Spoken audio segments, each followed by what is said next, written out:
जून का महीना था। चिलचिलाती धूप में रामलाल अपने मन में बदबदता हुआ जा रहा था। धूप इतनी तेज थी कि जमीन भी आग सी तप रही थी। रामलाल के पैर में चंपल भी नहीं थी। वो नंगे पैर लंबे लंबे पगों से आगे बढ़ता जा रहा था। उसको अपनी नहीं बल्कि अपने खेतों की बहुत ज्यादा फिक्र थी। जंगली भुंडों के झुंड खेतों में आते थे और कुछ ही मिनटों में खेत को नहस तहस कर देते थे। रामलाल के खेत में इस साल बहुत ही अच्छी तरबूजे की फसल लगी थी, जिसे देखकर उसकी जान में जान आती थी। उसके पास पैसा नहीं था, लेकिन उसने गांव के ही एक जमींदार से पैसा उधार लिया हुआ था, जिस पर जमींदार का ब्याज बहुत तेजी से बढ़ रहा था। रामलाल मन ही मन में सोच रहा था, इस बार तरबूजे बेचकर जमींदार का सारा कर्ज चुकाऊंगा और इसके बाद अपनी बीबी के लिए एक अच्छी सी साड़ी और अपने लिए एक कुर्ता खरीद लूंगा। बच्चों के पास भी कपड़े नहीं हैं, उन्हें भी कुछ न कुछ देना पड़ेगा। आगे सर्दी भी आने वाली है, जिसके लिए रजाई और कंबल भी लेना पड़ेगा। वह यही सब अपने मन में बदबदाते हुए खेतों की तरफ जा रहा था। उसे अपने पैरों की फिक्र नहीं थी।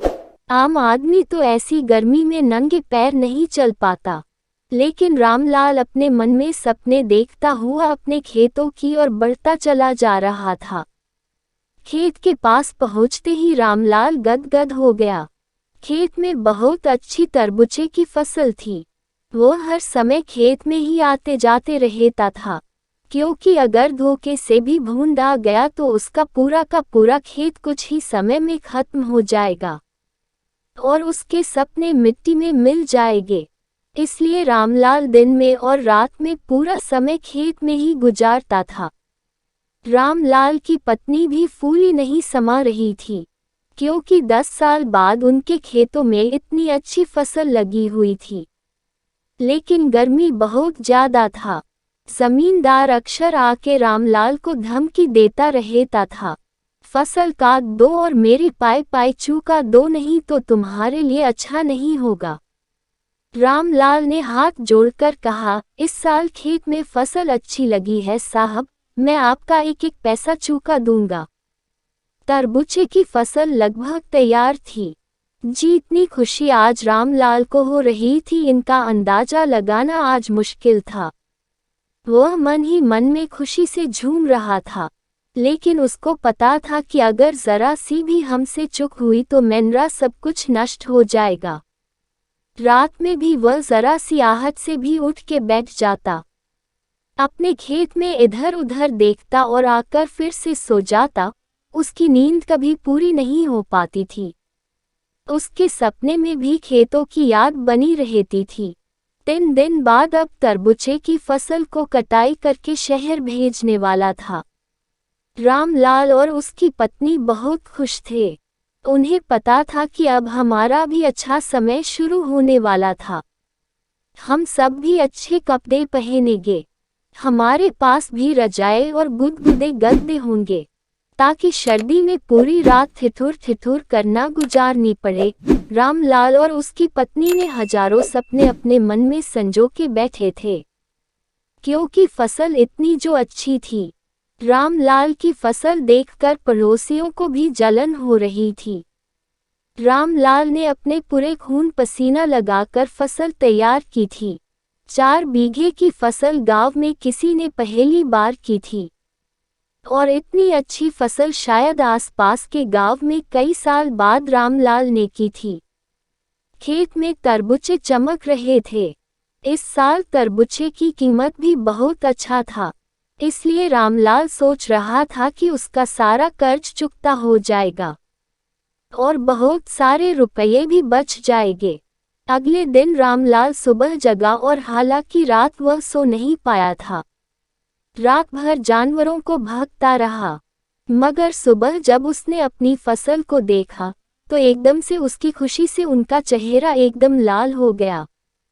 उसकी पत्नी खाने का लेके खेत में आई और रामलाल को खाना खिलाया, और उसके बाद रामलाल आराम करने लगा। रामलाल की पत्नी खाना देकर चली गई।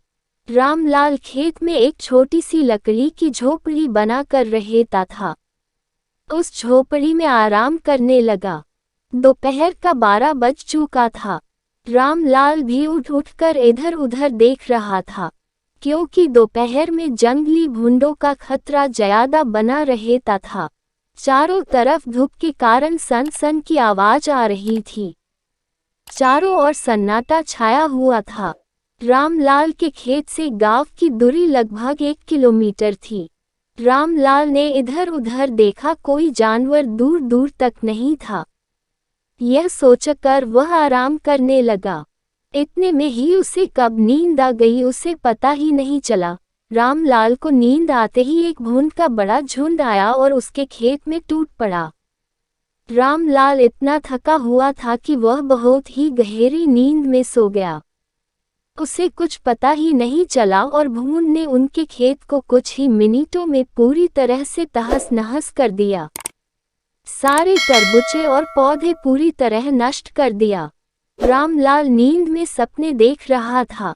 भूंडों ने पूरा का पूरा खेत साफ कर दिया था। दोपहर को 3 बजे के आसपास जब रामलाल की पत्नी खेत में आई तब खेत में उस समय सिर्फ 2 ही भूंड घूम रहे थे। बाकी खेत पूरी तरह से साफ हो गया था।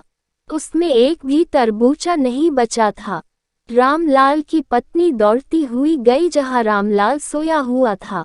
उसने रामलाल को जगाया और जब रामलाल उठकर अपने खेत की तरफ देखा तो उसका पूरा रंग ही उड़ गया। वह वहीं पर अपना माथा पटकने लगा। उसके सारे सपने बस थोड़ी ही देर में चकनाचूर हो गए। अब वह सोच रहा था, जमींदार का कर्ज कैसे चुकाऊंगा। रामलाल की पत्नी बेहोश होकर वहीं ही गिर गई। रामलाल को भी होश नहीं था। उनको भारी आघात लगा हुआ था। वह बहुत बड़ा आदमी बनने का सपना नहीं देख रहा था। वह सिर्फ अपना घर सुधारने के बारे में सोच रहा था।